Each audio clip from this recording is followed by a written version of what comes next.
Buenas noches, tengan todos ustedes. Estamos en este subsegmento de Percepciones y Realidades, como todos los miércoles de 7 a 8 de la noche. Yo soy Desiderio Morales. Aquí nos damos cita cada semana para convocar a personalidades de diferentes ámbitos de la vida nacional.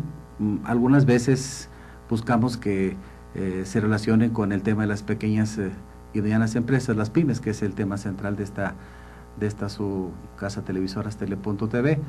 Esta noche tenemos el gusto de contar con el señor Armando Díaz. ¿Qué tal, don Desiderio? Qué gusto conocerlo. Armando, bueno, Armando nos va a hablar de un tema muy importante que se refiere al liderazgo, Armando, ¿sí, no? Sí, es muy interesante, me parece que toca varios puntos. Lo platicábamos antes del corte, antes de entrar al aire, el tema de que sí puede entrar en la vida nacional, sí puede entrar en la vida personal, en la vida de las empresas, y tiene sus puntos, tiene sus matices y sus aristas que tocan cada uno de estos puntos. Armando, este tema, ¿cómo te diré? Yo siento que todo eso experto en el tema, y ahorita nos abundará sobre la cuestión, pero es ese tipo de temas que están siempre presentes, como la educación, ¿verdad? Y que no se les da la suficiente importancia, y son temas centrales, torales para la discusión, no solamente de los ámbitos empresariales, sino para la vida pública nacional, la vida política, la educación, la vida educativa, religiosa, etcétera, ¿no? ¿Estás de acuerdo? Sí, podremos quizá empezar, don Desiderio, preguntándonos qué es el liderazgo. ¿Qué es el liderazgo? O cómo lo podríamos entender. Y hay pues muchas filosofías, hay muchas escuelas que hablan de los temas de liderazgo. Y vamos a poner, por ejemplo, una cuestión, el Cholo Simeone, ¿no? Director técnico del Atlético de Madrid, con un equipo reducido en costos, ¿no? Con un equipo a menos comparado con el Barcelona y el Real Madrid, en su mejor momento o en grandes momentos ambos equipos.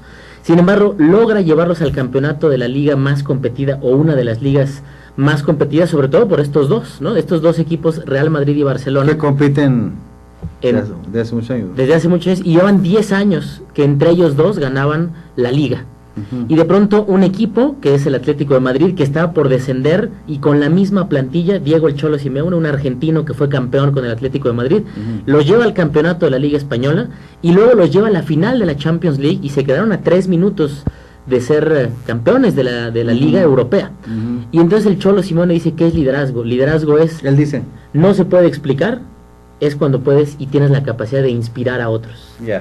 Cómo Diego el Cholo Simeone inspiró a un grupo de 24 jugadores, 11 en la cancha, para a lo largo de todo un año jugarle de tú a tú y quedarse con el campeonato. Sí, nos adentramos en el concepto, Armando. No tiene que ver estrictamente con dinero, no tiene que ver con recursos, no tiene que ver con infraestructura, sino tú has mencionado la palabra clave, con inspirar. Hay, por ejemplo, dos versiones. Hay quienes dicen que, hablando de política, que sé que le interesa mucho el tema, que hay una manera de inspirar que es a través del miedo, y cuando se inspira a través del miedo se terminan en dictaduras. Cuando se inspira a través de la ilusión es cuando se puede inspirar en las democracias, como en las empresas. Buen punto. El problema de las ilusiones es que hay que cumplirlas, si no los electores y los empleados generan ahí muchos problemas. ¿Y la dictadura? Y la dictadura pues genera violencia, y generalmente tenemos el caso de Venezuela, está el caso de Alemania, hay muchos casos de diferentes tipos de liderazgo, ¿no? Hay un liderazgo que está mucho más enfocado en una inspiración, si retomamos casos históricos, un Gandhi, sin tener un ejército, sin tener o enfrentar con armas, logró movilizar o inspirar, si volvemos a ocupar esa palabra, a 200 millones de hindúes. Hablemos, Armando, de liderazgos inspiradores. Gandhi obviamente es el ícono. Uno de los grandes íconos, ¿no? Uno de los grandes íconos. ¿Quién más? Pues tienes un Mandela, un Nelson Mandela, ¿no? Que logra eliminar el Luther King, ¿no? Incluso Kennedy, Jesucristo, ¿no? Desde ese punto de vista, es el gran líder, ¿no? 2000 años, y seguimos hablando de él, y sigue inspirando, y sigue moviendo personas, y sigue moviendo millones de personas en todo el mundo. Son liderazgos inspiradores, ¿no? Gandhi en ningún momento ocupó la violencia, en ningún momento ocupó las armas. Nelson Mandela igual. Hay incluso una película que se hizo con Matt Damon, y hay una parte donde Nelson Mandela están todos aprovechando el momento de que el equipo de rugby va muy mal, y entonces toda la comunidad que en ese momento había sido segregada decía, es el momento de sacar a los blancos, quedarnos con el equipo, cambiar los colores. Y entonces, ¿qué dice Mandela en ese discurso o en esa reunión? Vamos a hacer lo mismo que nos estaban haciendo. Ustedes votaron por mí y eligieron por mí para que gobernáramos a todos. Y esta nos está dando un gran paso y una gran oportunidad, que es el perdón. Bueno, Ahí tienes es un principio un ejemplo, ¿no? también que viene de la moral judío-cristiana, ¿no? ¿Sí? Ahora, ¿por qué en el tiempo de hoy en día en general, Armando, no hablemos solamente de México, porque el liderazgo es un tema que trasciende un país, que trasciende una empresa? ¿Por qué es tan difícil inspirar en estas épocas? Yo creo que hay un tema central que es, podríamos tener dos cuestiones, la inspiración y la motivación. Ya. ¿Cuál es la diferencia? La motivación es externa. Me motiva que me paguen más, me motiva que me den un sueldo, me motiva tener una pareja, me motiva poder comprar un carro. Eso me motiva, pero es algo externo. Ir a Europa. Ir a Europa, ¿no? Inspiración es algo interno. Tener que tenga el carro o no, es lo que me inspira. Y entonces, por estar viendo o estar enfocados en cuestiones externas, dejamos de mirar eso que nos inspira a cada uno de nosotros. Te pongo un ejemplo concreto. México tenemos un grave problema de jóvenes, ¿no? Según la OCDE, más del 22% son ninis. No estudian ni trabajan. 9 de cada 10 jóvenes que intentan ingresar a una universidad pública, llámese UNAM, Poli o UAM, queda fuera. 9 de cada 10. Hay algunos de esos 9 de cada 10 que logran ingresar a una universidad privada, independientemente de qué características. Claro. Y un porcentaje elevado de esos jóvenes, ¿qué es lo que ocurre con ellos? No encuentran trabajo porque no tienen experiencia. Entonces estamos generando un problema que cada año va creciendo. Jóvenes que no tienen acceso a educación y jóvenes que la tienen no tienen experiencia. Ahora, ese es un grave problema. Hay una gran alternativa y una gran oportunidad, y esto es un ejemplo de ello. Se acaba de dar a conocer la licitación de 2 cadenas públicas de televisión. Ya, la semana pasada. La semana pasada, tiene días. Este es un ejemplo de una televisión por internet que está creciendo y viene una expansión de internet enorme. Y viene el apagón analógico, que independientemente quién se quede con las concesiones, habrá una necesidad enorme de contenidos audiovisuales. Y tenemos otra gran oportunidad, las pymes. Este canal también está muy enfocado a pymes. Claro, por supuesto. Más o menos hay 4 millones de unidades empresariales en México. 99.8% son pymes, es decir, menos de 30 empleados, pero solo generan el 42% de la riqueza del país. Muchas de estas pymes no tienen acceso, por ejemplo, a un contenido audiovisual de calidad. Generalmente lo hace un primo, generalmente lo hace algún conocido, ellos lo hacen ahí con el iPad, con un celular casero, ¿no? Y hay muchas pymes que tienen grandes propuestas de valor, pero no hay posibilidades de que se den a conocer. Entonces ahí tienes un panorama. Por ejemplo, yo te platico en lo personal, a mí ¿qué me inspira? A mí me inspira desarrollar el talento de esos jóvenes. Entonces, ¿qué hacemos? Los entrenamos para que sepan esas habilidades, vendemos y generamos contenidos audiovisuales para televisoras por internet y televisores digitales y contenidos para pymes. Como los mismos jóvenes con el aprendizaje que tienen pagan su entrenamiento, entonces podemos salir al mercado con un costo muy reducido, pero con calidad, porque los entrenamientos son personalizados. Aquí hay 2 elementos centrales. Lo acaba de decir muy bien, está la inspiración y está la motivación. Das un ejemplo donde motivas. Entonces, lo que se puede desprender de esto es que, a ver, ¿dónde está el problema? ¿En qué lado de la ecuación? En líderes, vamos a decir que no tiene capacidad para inspirar, o en un contexto donde las motivaciones, por ejemplo, en el país actualmente, de los jóvenes no son muy grandes. ¿Dónde está el problema? Claro, ¿Dónde surge el problema? En general, no hablemos de jóvenes, ¿dónde surge el problema? En la caja de creencias que tenemos, que hacen que nos definan y que tomemos las acciones que tomamos. En temas de liderazgo, lo que mucho se comenta es, todo es un resultado. Claro. Es decir, si mi cartera la tengo vacía, es resultado de algo. Si tengo sobrepeso, es resultado de algo. Por supuesto. Si tengo una enfermedad, es resultado de algo. ¿Qué hay detrás de ese resultado? Hay acciones. Si tengo un sobrepeso, hay unas acciones de que no como a mis horas, no como saludablemente. Si no tengo dinero en la cartera... entonces, ¿el problema está dónde, perdón? Vamos como ingeniería inversa, ¿no? Hay un resultado. El resultado en el país es que hay un caos, podríamos decirlo. Pues sí, ¿no? Falta de motivación, hay una crisis económica, corrupción, falta de rumbo como país. Falta de rumbo, exactamente, falta de cercanía con la gente, crisis del sistema educativo, ¿sí, no? ¿Y luego? Entonces, ese es un resultado. Es un resultado. Viene de ciertas acciones que individual o colectivamente hemos estado tomando. Detrás de esas acciones vienen dos cosas trascendentales: pensamientos y emociones. Y detrás de pensamientos y emociones hay una caja de creencias. Por ejemplo, hace un momento usted decía, el perdón viene de un punto de vista judeocristiano, por decirlo de alguna manera. En el punto de vista judeocristiano hay una parábola malentendida que dice, es más fácil que un rico pueda entrar, es más fácil que un camello entre por el ojo de una de un alfiler, que un rico al reino de los cielos. La creencia que se ha creado en ese sentido es, el que tiene dinero es malo, es que se corrompió, es que se vendió, es que está con el narcotráfico. Y entonces esa es una caja de creencia. Entonces yo rechazo la abundancia, rechazo el dinero, rechazo esto, inconscientemente. ¿Por qué? Porque me genera un miedo y me genera un temor que si a mí me va bien económicamente, ¿qué van a decir las personas a mi alrededor? Claro, hermano, de acuerdo a tu filosofía, todo viene de adentro. Exactamente. Pero fuera está complicado. Claro, porque primero tenemos una creencia... Vamos a poner, te pongo un ejemplo, o sea, una gente, vamos a decir como la gran mayoría de los mexicanos que tienen sueldo modesto, personas que son profesionistas que no encuentran acomodo, lo voy a simplificar, por más ganas que le quieras echar, si no tienes trabajo, si no tienes estímulos, entonces, ¿cómo? Te devuelvo con un ejemplo muy interesante. Hay un caso... Totalmente de acuerdo. Hay un caso, no sé si lo conoce o lo conoce el público, hay un chileno que se llama Alfredo Solesi.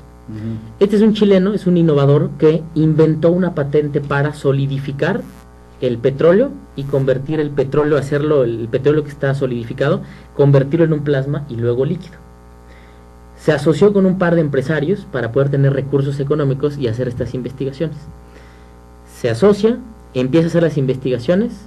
Después va a un laboratorio, el laboratorio confirma que no pierde el petróleo ninguna propiedad, hay mucho petróleo pero está sólido, no lo han podido convertir en líquido, y entonces sale una agencia internacional de estas tipo Moody's y que se encargan de hablar de perspectivas financieras y dice, esta innovación cuesta 15,000 millones de dólares por el dinero que va a generar. Y entonces Solesi lo que hace es, pues ya la hicimos, vamos para adelante. Y los empresarios con los que salió se pelean. Y en este momento, esta patente de Solesi está detenida en tribunales porque los principales empresarios dijeron, no se mueve hasta que quede claridad de qué porcentaje me voy a llevar tú y yo. Ya, los patrocinadores originarios, los inversionistas. Exactamente. Entonces, ese es un ejemplo. Solesi se quedó sin trabajo, se quedó sin dinero y se quedó con la ilusión de tener 15,000 millones de dólares que no existían, pero que podrían existir. Lo comparo un poco con lo que decía usted, ¿no? Una persona que no tiene trabajo, que por más ganas que le eche, pues no funciona. Y Solesi que dijo, bueno, si logré hacer esto, puedo hacer otra cosa. Y entonces lo que está haciendo, y lo acaba de anunciar Michelle Bachelet apenas en diciembre de del 2014, dijo, bueno, si lo hice con el petróleo, lo puedo hacer con el agua. Voy a convertir el agua que está contaminada, la voy a hacer un plasma, le voy a quitar las moléculas contaminantes y la voy a purificar. Y lo hace mucho más barato que cualquier purificadora o cualquier filtro que existe en el mercado. Lo hicieron una comunidad hace 5 años, lo acaba de anunciar ya a nivel nacional el gobierno de Chile y después va a venir una gran ola de Alfredo Solesi porque ha logrado hacer convenios con empresas que les va a vender esta patente y una parte de las ganancias van a ser donadas. Hablas entonces del valor de la riqueza interior frente al pesimismo de que siempre está todo mal. Porque ¿qué nos han dicho don Desiderio Morales? No se puede, ¿para qué sueñas? En México se hace lo que se puede, no lo que se quiere. Entonces dejamos de declarar, dejamos de soñar, dejamos de pensar que podemos. Perdón, aún con 30 millones de pobres. Te pongo otro ejemplo, no sé si conoces. Digo, no es que sea pesimista. No, está lo que digo es, sí, digo, ese es el punto también, ¿ve? Vamos a otro ejemplo. No sé si has oído una historia de un hindú de origen estadounidense, hindú pero estadounidense. Se llama Salman Khan. Salman Khan estudió matemáticas, entró a un banco, hacía perspectivas financieras, le habla a una sobrina un día y le dice, oye, no entiendo de matemáticas, me va muy mal, ¿me puedes dar clases? Sí. Le empieza a dar clases por teléfono. Estas historias vienen en un libro que escribió Andrés Oppenheimer que se llama Innovar o Morir. Entonces, Salman Khan lo que hace es empezar a darle clases vía telefónica a su sobrina. Su sobrina empieza a mejorar calificaciones y sus demás familiares le empiezan a hablar. Entonces él ya todas las noches se dedicaba a hablar por teléfono y dar clases vía telefónica de matemáticas. Se da cuenta que le abruma el trabajo y entonces ¿qué hace? Empieza a hacer un video en YouTube, muy sencillo. El video de YouTube se empieza a viralizar y para no hacerle la historia larga a usted y a la audiencia, creó una academia que se llama Khan Academy. Es totalmente gratuita. La hija de uno de los hombres más ricos del mundo tomó clases ahí. Estoy hablando de Bill Gates. Bill Gates, cuando se entera dónde estudió su hija, conoce a Salman Khan, lo manda a llamar y le da donativos, y hoy Salman Khan recibe donativos de Carlos Slim, de Bill Gates y de muchas fundaciones. ¿Qué quiero decir? ¿Hay 50 millones de pobres en México? Sí, eso no lo podemos negar, es una realidad. Pero ¿cuántas oportunidades hay allá afuera en un momento tan caótico del país para generar soluciones? Sin embargo, estamos enfocados en el no se puede, al pesimismo, no puedo hacer nada. ¿Qué puedo hacer para crear una oportunidad en toda esta ola de incertidumbre y de no se puede que existe? Hay un libro que se llama Padre Rico, Padre Pobre, lo escribió Robert Kiyosaki, y ahí vienen muchas cuestiones y reflexiones muy interesantes. Pero hay una que a mí me llamó mucho la atención cuando leí ese libro por primera vez. Y él dice, yo tenía un padre que era mi padre biológico, era maestro, educado, llegó a ser subsecretario de Educación en Hawái, y tenía un padre que en ese momento no era millonario, después lo logró, pero en ese momento tenía varias empresas. ¿Tenía dos padres o cómo?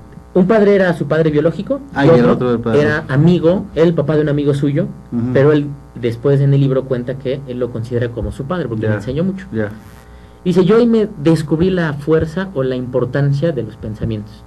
Cuando yo le decía a mi papá pobre, oye, quiero comprarme estos zapatos, el papá pobre le decía, no se puede, pues no tengo, no hay dinero, la quincena llega hasta dentro de 5 días, no me alcanza. Cuando iba con el papá rico le decía, oye, quiero comprarme estos tenis, ¿qué vas a hacer?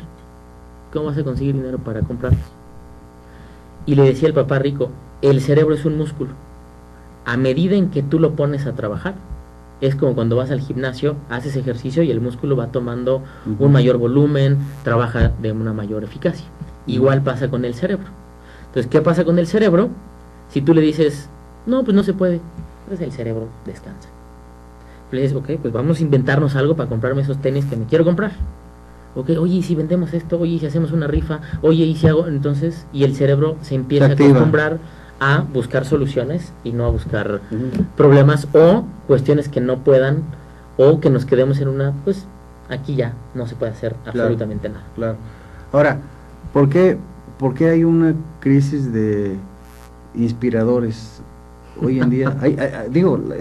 Porque de alguna manera, a ver, a los que nos gusta la historia, vemos lo que ha pasado, por ejemplo, es decir, la camada de líderes en general que el país tenía hace 20, 30 años, ¿no? Y en general en el mundo. En el mundo. Pero ahorita esos líderes son escasos. Entonces, ¿podemos hablar de que hay una crisis mundial de líderes y de liderazgos? Basado en resultados, sí. Sí, claro. Basado en cómo está el mundo, sí. Claro. Porque ¿qué últimos líderes podríamos hablar que hemos tenido en el mundo? Quizá un Lula da Silva, y después cómo se cayó el gobierno de Dilma Rousseff, cómo vino el mundial, posiblemente. Quizá Juan Pablo II, pero también en dónde nos hemos enfocado incluso como medios de comunicación, a dónde le estamos dando la mayor cantidad de información, de conocimientos, de investigaciones, de críticas. Aquellas historias que ya conocemos de corrupción, de violencia a derechos humanos, de violencia contra periodistas, de narcotráficos, ¿cuántas primeras planas se han llevado, o cuántas primeras planas se ha llevado la tuta, las críticas a Medina Mora por llegar a la Suprema Corte de Justicia, las críticas por la hermana de Leopoldo Gómez por llegar a la Procuraduría General de la República, y cuántas páginas les hemos dedicado a los Solesi, a los Almalcán, a los Gastón Acurio, a todos estos que emprendedores han construido una solución, están generando abundancia en su país, en su comunidad, en su familia, para ellos. Donde, si vemos en los medios, en los periódicos, en las radiodifusoras, y creo que ahí es una gran responsabilidad como medios de comunicación, que hemos estado esforzándonos y gastando tiempo, investigación, dinero en contar historias que ya sabemos. Y quizá ¿para qué? Para seguir teniendo la razón de que no se puede. Claro. Ahora, ¿cómo hacer para fortalecer esos liderazgos de manera más significativa en los diferentes ámbitos de la vida nacional? Porque estábamos de acuerdo en que problemas de liderazgo, no quiero sonar pesimista, sino más bien, decía Oscar Wilde que el pesimismo es una forma de realismo, ¿no? Informado. ¿No? Informado, exactamente, sí. Pero bueno, vemos los líderes que hay hoy en el sistema educativo, incluso me atrevo a decir que los líderes religiosos, obviamente cuando hablamos de crisis de liderazgo, hablamos de crisis de liderazgo político y de gobierno, que es donde duele más y es más evidente y donde se están generando una serie de circunstancias anómalas para el país, como la corrupción y demás. Pero también el deporte, también la cultura, también, bueno, y de repente sí tenemos ciertos chispazos, como lo que está pasando en el cine, ¿no? Que digo, estimula mucho que durante 2 años seguidos un mexicano gane un Oscar, pero bueno, no es la norma, no es la constante. Entonces, estoy de acuerdo, o sea, de alguna manera hay una especie de, nos estamos ciclando, ¿verdad?, en todo lo negativo también, porque la atmósfera general del país no es una atmósfera adecuada. Pero ¿cómo hacer para promover sembrar esa semilla de esos inspiradores y de esos líderes? A ver, quizá preguntándonos qué hicieron o qué hacían estos líderes. ¿Qué tenían estos líderes que no tiene el 90% de los mexicanos? Digamos, fisiológicamente son los mismos, o somos los mismos. ¿Te refieres a los líderes de antes, comparados con los de ahora? Okay, a la generación anterior de líderes. A la generación anterior. Vamos a poner un caso concreto, Gandhi, ¿no? Porque es un ejemplo de un liderazgo inspirador. Claro, por supuesto. ¿Qué tenía Gandhi? Gandhi tenía una visión, o sea, tenía una meta clara hacia futuro de qué quería hacer para él y para su país. Sí, sabía que quería la libertad. ¿Sabía cómo? No tenía la más remota idea de cómo hacerlo. En el camino fue descubriendo que a veces se quedaba sin comer, a veces hacía huelgas de hambre, a veces le hablaba fuerte a sus cercanos, a veces no decía nada, a veces daba un discurso, ¿no? Le fue descubriendo en el camino. Entonces tenía una visión. No sabía el cómo, pero tenía claro el qué. Tenía una capacidad de enfrentarse a los fracasos, porque no a la primera le salió. No, por supuesto. No al primer discurso le funcionó. Y se trataba de desafiar ni más ni menos que al Imperio Británico, ¿no? Al más poderoso en ese momento. De la época. El más armado, el invencible, el más poderoso en ese momento, ¿no? Enrolaba a las personas, o sea, tenía la capacidad de inspirar a otros. Sí, son algunos ejemplos de lo que sí tenía. Hablemos de otro, por ejemplo, Henry Ford. Ford hizo el Ford T, que fue su innovación más importante. ¿Usted sabe por qué se llama Ford T? No. Porque hubo un Ford A, hubo un Ford B, un C, un D, hasta que llegó al T. Quiere decir que Henry Ford se equivocó muchas veces.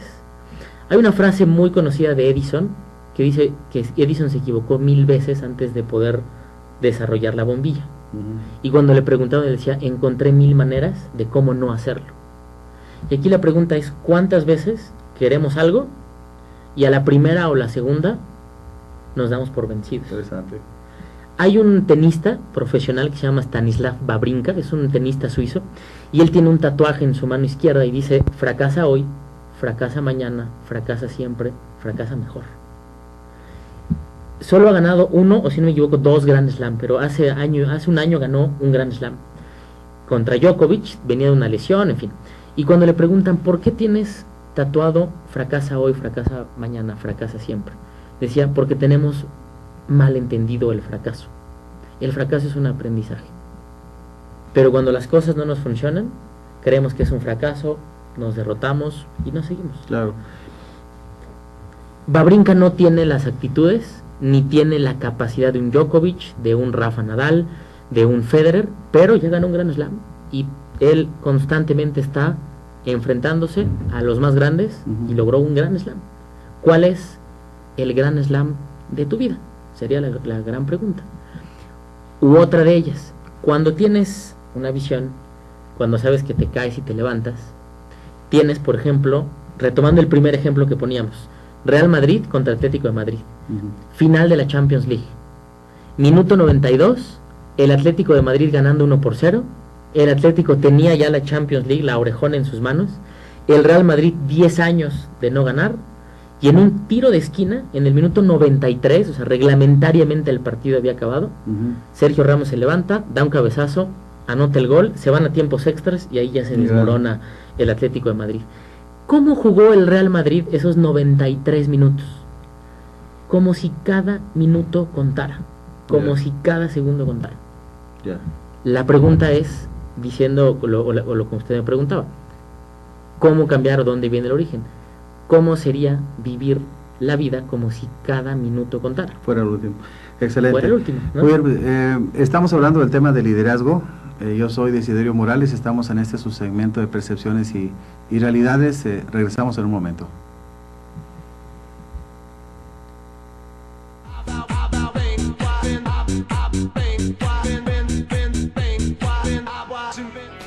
En Deiman contamos con 3 centros de distribución en México, ubicados en las ciudades de Guadalajara, Puebla y México.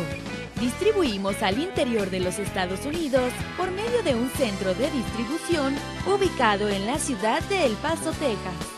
Atendemos Centro y Sudamérica con apoyo de nuestro centro de distribución en Lima, Perú. Actualmente, comercializamos nuestros productos en España a través de nuestro distribuidor ubicado en Madrid, lo que nos permite ser una empresa de talla internacional, dispuesta a servirle y brindarle asesoría para el óptimo uso de nuestra amplia gama de productos.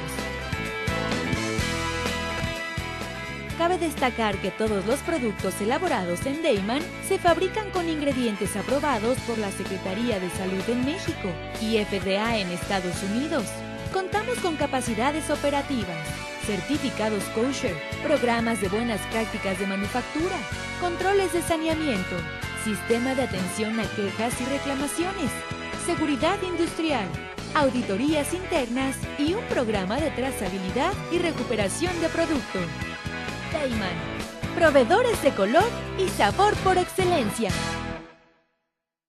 Ruiz Robles, corredores públicos y peritos traductores. Trabajamos para darles seguridad, confianza y un servicio profesional en sus asuntos relacionados a fe pública, valuación, arbitraje comercial, asesoría jurídica y traducciones. Para nosotros lo más importante es su satisfacción, brindándole además la asesoría jurídica necesaria en su negocio, con un equipo de profesionales capacitados para prevenir y resolver situaciones de riesgo en su empresa. Le aseguramos una asistencia profesional personalizada y humana a quien consideramos más importante, el cliente, porque las oportunidades pequeñas son el principio. Estamos con Armando Díaz platicando el tema de liderazgo. Yo soy Desiderio Morales, estamos en este subsegmento de percepciones y realidades. Armando, bueno, sí, en efecto, es decir, como lo decías ahorita, esa es la manera como puedes inspirar, resumiendo, viviendo cada día como si fuera el último. Lo estoy simplificando quizás. Claro. Esa es la idea. Ahora, por ejemplo, ¿cómo acelerar eso? ¿Cómo hacerlo más, cómo te diré, más, o sea, por ejemplo, en el sistema educativo, por así decirlo, que hay un problema serio, claro, ¿no? Porque es un sistema que en realidad estimula poco hacia el liderazgo. El sistema educativo es un sistema memorista, es un sistema que desarrolla habilidades, que desarrolla capacidades, pero finalmente, independientemente de que otra vez el entorno sea complejo, de que la atmósfera sea complicada, de que la crisis esté siempre presente, no se estimulan historias, no hay mucha gente que, así forjadores, o sea, gente tenaz, o sea, como que la tenacidad es un bien muy escaso, ¿estás de acuerdo? Claro, aquí me gustaría decir 2 cosas. Por ejemplo, el programa se llama Percepciones y Realidades, ¿no? Al final de cuentas es una percepción y es una invitación a ver la vida de una manera o de otra, Ya. ¿no? Pues es una invitación a ver cómo sería, a ver, practica, no me hagas caso, practica una semana viviendo la vida como si cada minuto contara, viviendo la vida teniendo una visión, invéntatela, ¿Dónde la vas a encontrar? Ya podríamos hablar un día completamente de un programa, dónde despertar una visión. Invéntate una que te motive, que te inspire, que te genere propósito. 2, está consciente de que vas a fracasar y que no te vas a salir a la primera. Muy pocos les ha salido a la primera. Hay un refresco que se llama 7-Up, perdón por el comercial, pero es interesante, ¿no? Y hubo un primer up, un second up. Interesante. Como el carro T de Ford. Exactamente. En el sexto, el dueño o el que estaba patentando eso dijo, ya no más. Y cuando dijo ya no más, su hija pequeña de 2 años estaba ahí. Y volteó a ver a su papá y le dijo, 7-Up, papá. 7-Up. Y lo hizo y hoy está en el mercado. Yo creo que si la pregunta va hacia dónde, es como si volviéramos a ser niños. Un niño dice, yo quiero ser astronauta. Ni siquiera se pregunta si va a costar, si la Universidad de México existe, si tiene que irse a estudiar a Estados Unidos, nada. Si un niño está aprendiendo, un bebé está aprendiendo a caminar, ¿cuántas veces no se cae antes de dar los primeros pasos? Y aún dando los primeros pasos, ¿cuántas veces no se cae? Pero el niño sigue, y sigue, y sigue, y no le importa ni si lo van a ver feo, si lo van a criticar, si le van a decir, mira qué tonto eres, ya te caí, ¿no? Claro. Se levanta y cuando ya logra caminar, corre.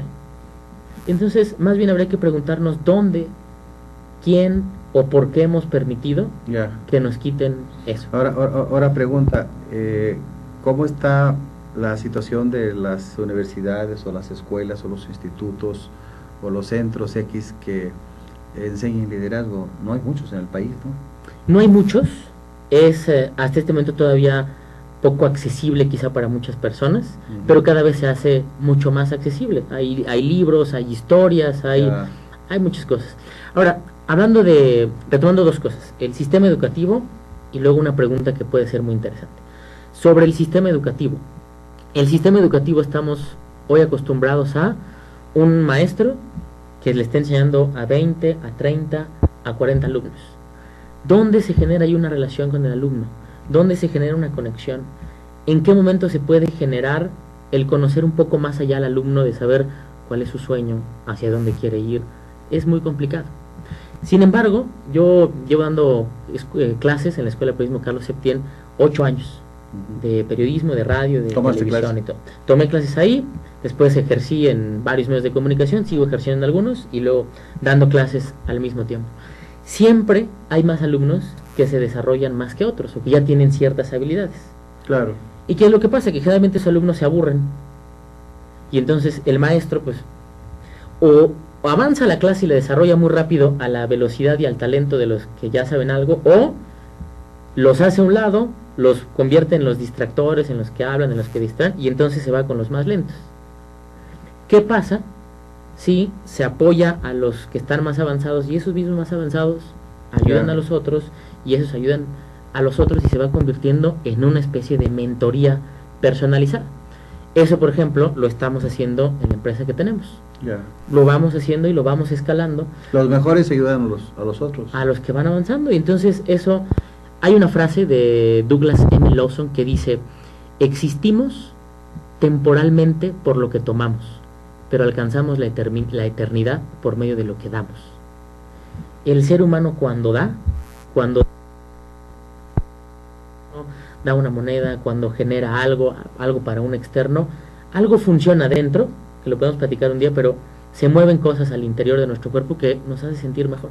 Entonces, cuando un alumno le enseña a otro, desde la humildad, desde el aprendizaje, desde el trabajo en equipo, desde muchas cosas, se crea una sinergia muy distinta a lo que ocurre en la escuela.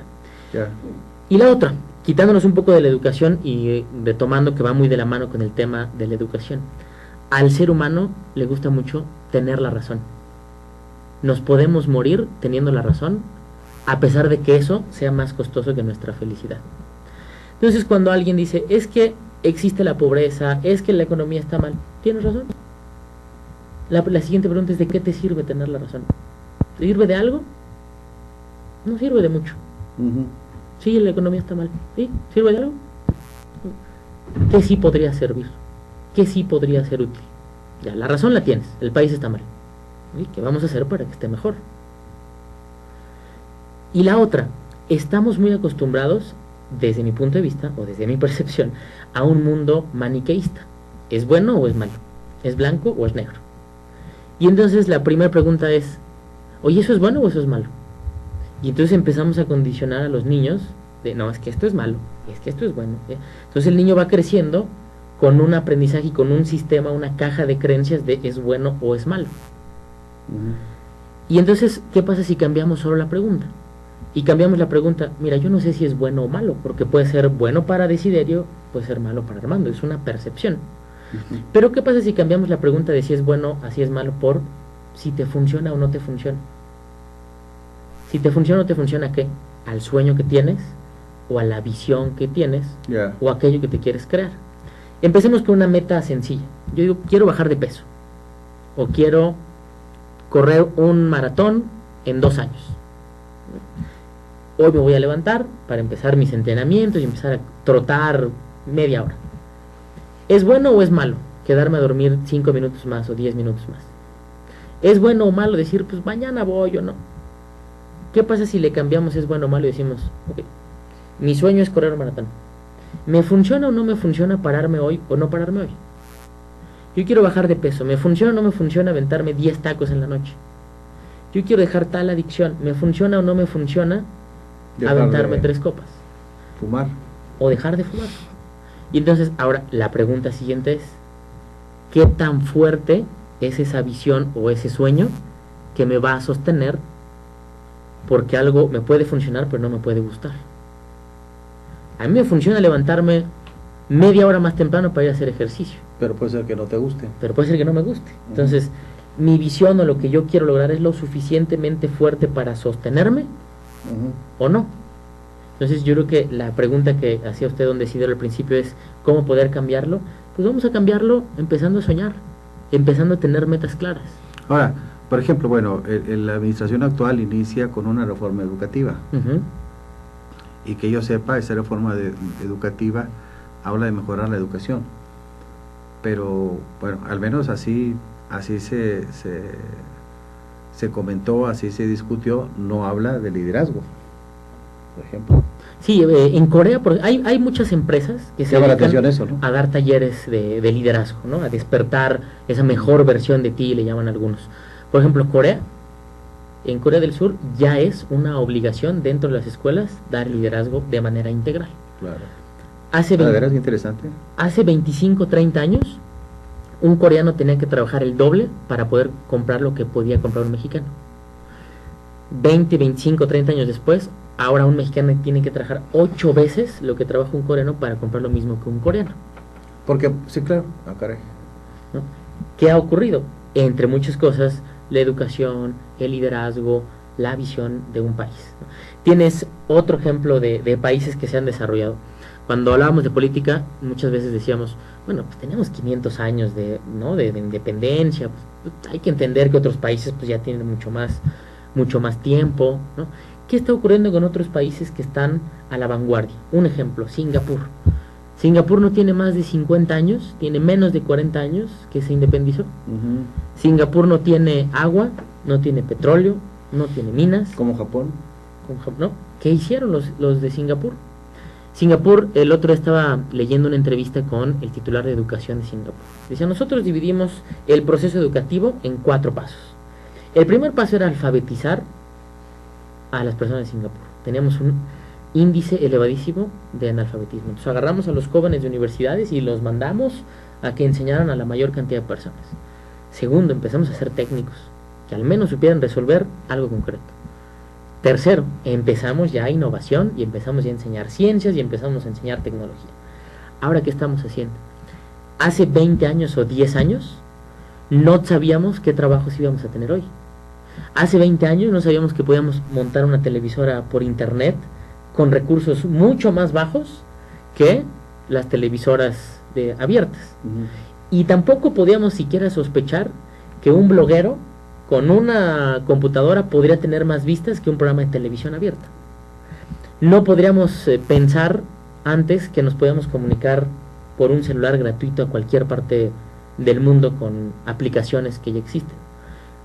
Hace 20 años no se sabía qué trabajos podía haber ahora. Ahora no sabemos qué trabajos puede haber en los próximos 20 años. ¿Y qué están haciendo ahora? Cuando los niños que tienen ahorita 5 o 6 años salgan, en 20 años o en 15 años salgan al mundo laboral, quién sabe qué carreras hagan. Entonces, ¿qué está haciendo Singapur? Desarrollar habilidades y competencias. Es decir, hay muchas empresas hoy actualmente que te hacen un examen para poder ingresar, el 50% tiene que ver con habilidades técnicas, si sabes resolver un problema, y el otro 50% tiene que ver con habilidades emocionales. Trabajas en equipo, no trabajas en equipo, eres adaptable, eres flexible, cómo trabajas bajo presión, cómo resuelves conflictos, eres una persona proactiva. Es muy interesante, no hay educación para controlar las emociones. ¿Cómo desarrollamos esa parte? ¿No? Entonces, creo que ahí hay una crisis en la parte educativa, pero volvemos al punto, ahí hay una gran oportunidad. Se puede ver como vaso medio lleno, como vaso medio vacío, pero lo cierto, por ejemplo, es de que lo ve uno en las películas, por ejemplo, lo digo en general, no hay maestros inspiradores como había hace tiempo, sacerdotes, médicos, por ejemplo, ¿no? Independientemente de que por circunstancias del mercado laboral, muchos de esos profesionistas tienen que tener actividades, pues, para los que no están preparados, es decir, y donde ganan muy poco dinero, ¿no? Pero ciertamente esas profesiones claves no hay mucha gente inspiradora, me gusta el término. ¿Sí, no? Sí, gente inspiradora, totalmente de acuerdo. Por eso estamos pues como estamos, por eso los resultados que tenemos. A mí me gusta verlo como el vaso medio lleno. Medio lleno, claro. Gran oportunidad. Tú lo tienes que para empezar a inspirar. Entonces, ¿cómo empezar a inspirar? Pues desde lo que estamos haciendo día a día. Los medios de comunicación me parece que tienen una tarea, o tenemos una tarea fundamental. Claro. Los maestros tenemos una tarea fundamental. Y me parece que también mucho tiene que ver con una palabra. Hay un libro extraordinario que se llama Satán, una autobiografía de tu peor oponente, el ego.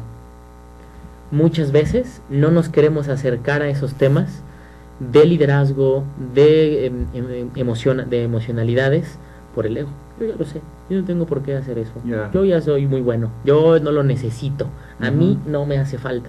Entonces, también ahí hay una manera de abrirnos hacia una tendencia, hacia información que nos puede hacer crecer, nos puede despertar nuestra inspiración y al mismo tiempo despertar, por ejemplo, la inspiración pienso de otros. en el enorme potencial para fomentar el emprendedurismo, por así decirlo, que es un tema latente, que siempre está presente en el ámbito público, que no hay gobierno que no diga que lo va a fomentar, pero sabemos que el emprendedurismo en México realmente no tiene el alcance, ni la envergadura, ni la profundidad que debería tener.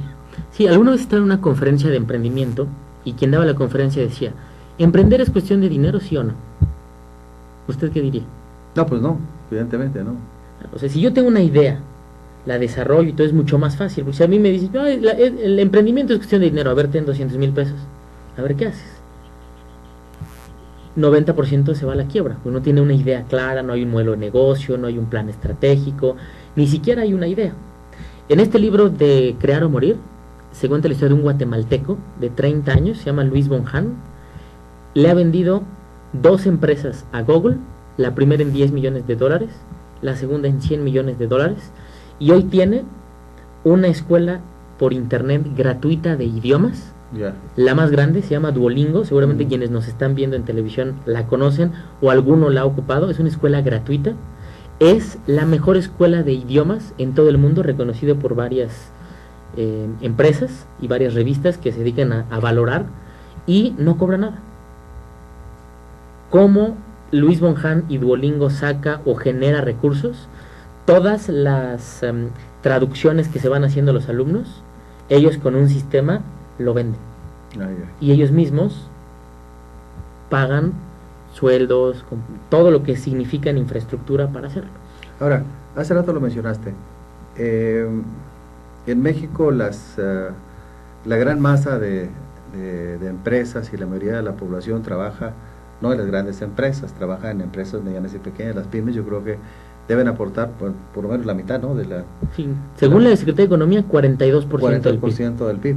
7 de cada 10 empleos. Exactamente, entonces y son en cierto modo por persona ocupada puede ser que sean más productivos que las empresas grandes incluso, ¿no? Sí, ¿no?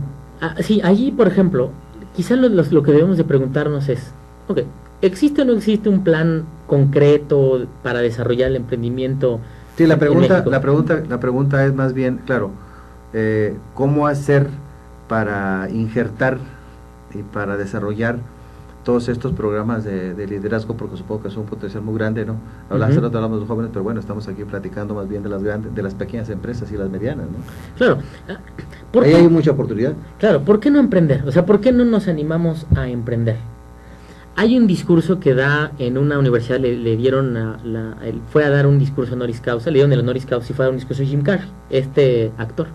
Entonces Jim Carrey en el discurso habla mucho de su infancia y en algún punto dice: mi papá me dio una gran lección, él era un gran cómico, y desde mi opinión, dice Jim Carrey, mi padre era mucho mejor cómico que yo, pero él no se arriesgó a ser cómico, prefirió un trabajo seguro de contador, trabajó muchos años como contador. Un día la empresa quebró, lo despidieron, nosotros como familia tuvimos muchos problemas, tuvimos que hacer muchas cosas para salir adelante. Y la reflexión que me dejó mi padre, dice Jim Carrey, es: de todas formas te vas a equivocar, mejor equivócate haciendo algo que te gusta, a equivocarte a algo que no te gusta. Basado al emprendimiento es, desde una percepción, ¿por qué no nos arriesgamos a emprender? Porque preferimos la seguridad de entrar a una empresa donde cada quincena nos van a pagar. Yo ya sé que me van a pagar, me esfuerce más, me esfuerce menos, a lo mejor la empresa es medio innovadora y da ciertos bonos, pero yo tengo mi empresa, mi sueldo seguro. Pero si yo me aviento a emprender, no es seguro. Yo tengo que ir tras clientes, tengo que cerrar clientes, tengo que abrir mercados, tengo que administrar una empresa, pagar impuestos, generar nóminas, generar equipo. Sí, claro. Entonces, ahora, ¿cuál es más retante? Emprender. ¿Dónde hay mayor libertad? Emprender. Pero si te fijas, entre paréntesis, por ejemplo, los emprendedores, vamos a decir, los grandes emprendedores en México, bueno, yo vengo de Monterrey, la familia Garza Sada, pero en muchas partes del país, se generó toda una camada, en los quizás 50, 60, de grandes emprendedores. Bueno, hay una crisis, y perdón que lo vea del otro lado, ¿no? Pero hay una crisis de emprendedurismo, no solamente en las pequeñas y medianas empresas, sino en las grandes. Sí, las grandes ya, cuando hay una empresa es muy grande. ¿Qué ha pasado, por ejemplo, en Monterrey? Por ejemplo, lo pongo como un caso, es muy público, ¿no? O sea, las grandes empresas, la fundidora Monterrey está convertida en un parque. La cervecería fue vendida a una compañía extranjera. Sí. Etcétera, la galletera, etcétera, etcétera. Entonces los que montaron dicen, bueno, pues ¿qué está pasando aquí, verdad? ¿Qué pasa? Cuando una empresa se hace tan grande, muchas veces se convierten en elefantes blancos. Puedes decir, es que la competencia, etcétera, etcétera. Sí, pero ¿por qué, por ejemplo, las empresas en Singapur o en Taiwán no tienen ese destino, verdad? Entonces hay una crisis de emprendedurismo también ahí. Hay una crisis de emprendedurismo. ¿Qué pasa? Yo estudié también un diplomado de planeación estratégica en el ITAM, ¿no? Ya no en liderazgo, que es mucho de inspiración, sino a ver, vamos a meternos en números. A los fierros. A los fierros de las empresas, por dentro, cómo funcionan las empresas. ¿Qué ocurre con la planeación estratégica? La planeación estratégica no es tan complicada, realmente es bastante sencilla. El problema es la ejecución, ese es otro rollo y es donde se suma el liderazgo. Pero vámonos al principio, la planeación estratégica. En una de las clases que tuvimos en planeación estratégica, yo hablé con mis compañeros. La oportunidad que tuve con los compañeros, muchos trabajaban en grandes empresas, otros querían ser consultores de grandes empresas. Yo les dije, a ver, 99% de las empresas en México son pymes y nadie les da planeación estratégica. Nadie les dice que es un modelo de negocios, nadie les dice que es un balance scorecard, nadie les dice que es trabajar por objetivos, nadie les habla de metas SMART, pequeñas, medibles y retantes, nadie les habla de esas cosas. ¿Por qué? Porque llega el ego de decir, ¿cómo? Si yo me pagué tal diplomado y estudié tal y vengo de tal escuela, ¿cómo le voy a dar planeación estratégica a un taller mecánico? Sí, o te comento, volviendo otra vez, y perdón que le diga el caso de Monterrey, en los años 90, el sueño de los egresados del tecnológico era trabajar en Alfa, ¿verdad? Y llegar y tener un auto, una casa, un seguro de vida. Seguridad. todo eso se hizo pedazos realmente, porque las grandes empresas entraron en una crisis muy importante y ahora, bueno, realmente pues hay una crisis, ahora sí que, de que han tenido que emprender a fuerza pues para poder encontrar un acomodo. Hoy yo no creo que sea el tiempo de las grandes empresas, hoy es el tiempo ¿verdad? de las pequeñas empresas haciendo grandes alianzas.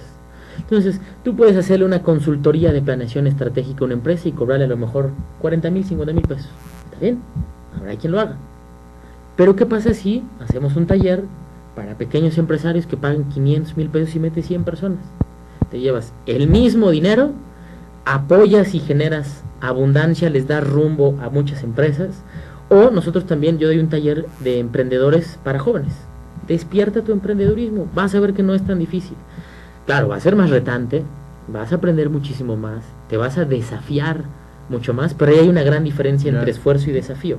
Cuando tienes una gran ilusión, el trabajo es un desafío. Ya, excelente, excelente, Armando. Bueno, pues hemos estado con Armando Díaz, nos ha estado dando una exposición muy interesante, muy estimulante, muy lúcida del tema de liderazgo. Yo creo que hay muchas cosas que quedan en el tintero. Seguramente más adelante habrá oportunidad de platicar, por ejemplo, de lo que decías, de cómo generar la visión, cómo adoctrinarse en el tema de liderazgo, ya toda la parte técnica. Pues muchas gracias por estar con nosotros. Muchas gracias, don Armando. Desiderio. Yo soy Desiderio Morales, hemos estado en su segmento de percepciones y realidades. Nos veremos aquí el otro miércoles de 7 a 8 de la noche. Muchas gracias y buenas noches. Gracias.